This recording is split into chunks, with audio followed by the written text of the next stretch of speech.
Hello and welcome to another episode of Mr. Walker's Chemistry. Today we're going to be talking about valence electrons and Lewis structures. So again, this coincides with knowing what electron configurations are, how to write them, and then we're going to use those to figure out how many valence electrons we have. So first, a definition. Okay, by the end of this video, you should be able to figure out how many valence electrons an atom has. So a valence electron is just the electron or electrons in the highest energy level, the outermost energy level.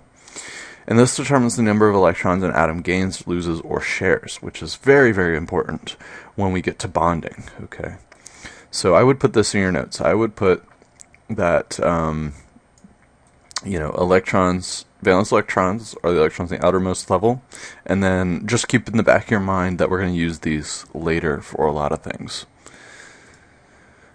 Okay, so to find valence electrons, first thing, write out the electron configuration. Right, so if we write out the electron configuration for oxygen, we'll get this one. This one is one that you'll probably see a lot because oxygen is just something that we talk about a lot. Alright, okay, so now how many valence electrons does it have? Well, it's got 6. Okay. Common mistake that people will do is that they look at just the last one. Okay, and they'll go, well, it has 4. No, it doesn't. It has 6. Okay. You have to look at the energy level. So we have 2 energy levels here. We have energy level 1 and energy level 2. Okay, that's our layers, so to speak. So in energy level 2, we need to highlight all of those. We have 2 shapes. Sure, okay. That doesn't matter. It's the energy level. So we count up the number of electrons in the outer energy level, which is 2 plus 4. Alright? So there you go. Okay, same thing here. Potassium. Right? If we write out potassium, we'll get this. Potassium has 1 valence electron. Okay, so let's look at the energy levels. We have energy level 1, energy level 2, energy level 3, and energy level 4. The highest one is 4, and there's only 1 electron in that energy level. Okay. Alright, so hopefully you got the idea there. Okay, we're going to do lots of practice with these. So now there are some exceptions, okay? Exceptions at the D and F sub-levels. Alright. You'll notice that as we've been doing D electron configurations, like this one here, that the D orbitals have a slightly lower energy level. Okay, they have an energy level 3. So, that is not the highest energy level, is it? Okay. The highest energy level in this thing is energy level 4. Alright. So if we've got energy levels 1, 2, 3, and 4, which is the highest? Well, it's 4. So do we count the 3d10? No. Alright. They are a lower energy. So in this, we only have 7 valence electrons, as you can see here. I typed it out. Alright, so this is an exception where you have to kind of skip over d orbitals. This is a higher level thing. It will take some time to get. Be patient. So that's it for valence electrons. Simple. Okay, you're finding the number of electrons in the outermost energy level. So let's do a practice one, okay? So let me practice. Let's do lithium. We'll do lithium. We'll do helium, we'll do neon, and let's do titanium. Alright, so lithium, write out its electron configuration. 1s2, okay, 2, I'll put a space so that we know, okay, 2s1. So how many valence electrons does it have? You should be able to tell me. Helium is 2s2. Well, 1s2. So how many valence electrons? Neon Neon, 1s2, 2s2, 2p6. How many valence electrons? And finally, titanium, 1s2, 2s2, 2p6, 3s2, 3p6, 4s2, 3d2. Okay, so how many valence electrons does titanium have? Okay, so give those a shot, bring these in, and ask questions. Okay, we can review these in class. So now, back in the title, we had this other thing called a Lewis structures. Okay, what is a Lewis structure? Well, we're starting to move a little bit into how chemistry actually works. Okay, a lot of the stuff beginning of the year here is just, a little bit of memorization of things to build the foundation so that we can understand chemistry when we get to the complex stuff. Alright, so the octet rule. The octet rule, I like to call it the happy rule. And it is that most atoms want to be happy. And in order to be happy, they need to have 8 electrons. Okay? So we've got to have 8 electrons in the outermost level. Alright. In other words, they will want to have a full s and p orbital. Alright, because remember, you can have 2 electrons in s and up to 6 in p. 2 plus 6 is 8. Alright, that's what we want to try and get here. We want to try and get 8 electrons in the outermost level. So atoms will bond together to create compounds or molecules based on this. Alright, they want to be happy. And we're going to talk about how they can become happy. So say you're an oxygen atom. Alright, so that means that you only have 6 valence electrons. How in the world do you get 8? Well, we're going to learn about that. We're going to figure it out. Alright, so writing Lewis structures. Okay, so Lewis structures, the first thing you need to do is write out the symbol. Then you need to pretend that that symbol is in a square, so that it's got 4 sides, just like on the periodic table. Then we're going to draw the valence electrons around it using dots. Then you're going to put 1 dot on each side before you double them up. There's only one exception, and you have to keep this exception in mind. If you only have 2 valence electrons, then you put both dots on the same side.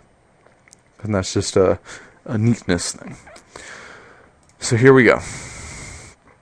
Alright, here is carbon. Carbon is 1s2, 2s2, 2p2. So how many valence electrons? 4. Okay, this is our highest energy level. So I do 2 plus 2, so I get 4 valence electrons. Okay, 4 valence electrons. So when we write our Lewis structure, first thing is you write the symbol. So we wrote in carbon, and then we put 1 dot on each side until we have the number we're looking for. So here we have 4. What if we had, let's do a different one. What if I had oxygen? Okay, so if I change it to oxygen, just a sec, I got to create a new little box here. Oxygen, okay, that's 1s2, 2s2, 2p4. So that gives me 6 electrons. So let's do some dots. So I'm going to put an O here. Let's make this O bigger so everybody can see it. Alright, so now we've got an O, and we have 6 valence electrons to do. So we're going to have to draw in some dots here, right? So let's do a dot. Okay, so we're going to put 1 dot there, another dot there, another dot there, and another one there, because we've got 4 sides. Well, that's not all my electrons, is it? I've only got 4. So now we can start doubling up. Look at that. Now we've got 6 with 2 sides full and 2 sides open. Let's say we want to bond this to the carbon. What do you think I can do? Well, it looks pretty straightforward, right? this guy is going to go right there and fill in that spot.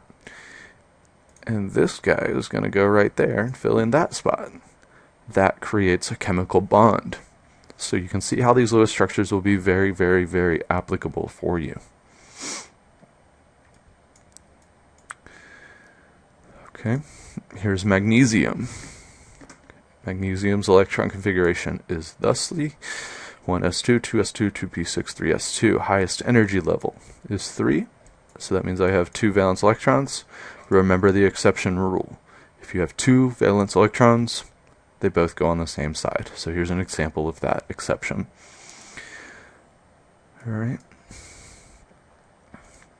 Now here's a couple of things. Here's chlorine, and here is chlorine's neutral valence electron structure. So we've got this highest energy level is 3, 2 plus 5 is 7. I should have 7 dots, and I do. I put these around. I got 1, 2, 3, 4, 1, 2, 3. Okay, and that got me what I needed. But what if I have an ion? Ooh, a word that we haven't talked about in a long time, an ion. Okay, look back in your notes. Try and remember what an ion is. Maybe this will kick your memory over also. Okay, so here is neutral chlorine. Notice it does not have a charge. Here is an ion of chlorine. It has a -1 charge. Okay, so a quick refresher. What does that mean? If I have a -1 charge, so the charge, let me type it out here. Okay, charge equals protons, number of protons, minus number of electrons. Well, the number of protons hasn't changed, has it? Hasn't changed because we still have chlorine. Chlorine has 17 protons, so we can put in 17 there. Well, if I have a 0 charge, like I do with neutral, 0 charge, then I must have 17 electrons. Well, what happens when I change that to a -1? That means I have to have 18 electrons. So this chlorine ion has 18 electrons. Count them up. 2, 4, 10, 12, 18. All right. Has 1 extra electron. So how does that correspond with our Lewis structure? The neutral one has 7 dots.